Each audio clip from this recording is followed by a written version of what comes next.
Vieš, čo ma niekedy zamrzí? Keď vidím ženu, ktorá navonok pôsobí, že má všetko pod kontrolou. Je úspešná, šikovná, silná, krásna. V práci sa jej darí, je milá, usmiatá, obľúbená. Vyzerá upravene, vždy ochotná a vždy všetko zvládne. Ale jej vzťahy?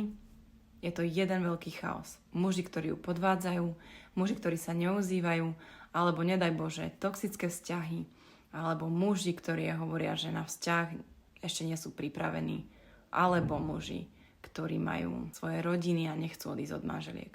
A ona to znáša, pretože dúfa, pretože nechce byť sama, pretože verí, že keď sa ešte trošku viac posnaží, niečo sa zmení. A ja to chápem, úplne, ale uvedomujem si, čo sa skrýva za tým jej úsmevom, čo sa skrýva za tou jej silou, pretože ona môže sa zdať ako silná, ale neznamená to, že sa tak cíti aj vo vnútri. A práve preto si myslím, že to, aké vzťahy zažívaš, je najúprimnejším zrkadlom toho, ako vnímaš samú seba.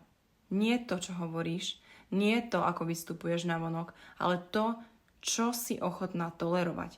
A keď to cítiš, že už to takto nechceš, takto, ako si to robila doteraz, keď už vieš, že už len nechceš vyzerať byť silná, ale chceš sa skutočne cítiť v poriadku aj vo svojom vnútri, tak ti s tým rada pomôžem, pretože sebavedomá za jeden deň slúži presne k tomuto.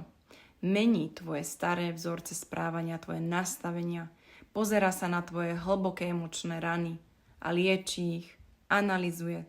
Pozeráme sa na tie staré rany, na tie automatické myšlienky, na tie tvoje automatické presvedčenia. Neprekrývame ich pozitívnym myslením, ale liečíme ich v podvedomí. A to mení všetko. Ak vieš, že už nechceš byť silná len navonok a chceš si vyriešiť a upratať si veci vo svojom vnútri, tak sebavedomá za jeden deň je presne pre teba. Odkaz na konzultáciu nájdeš v mojom profile.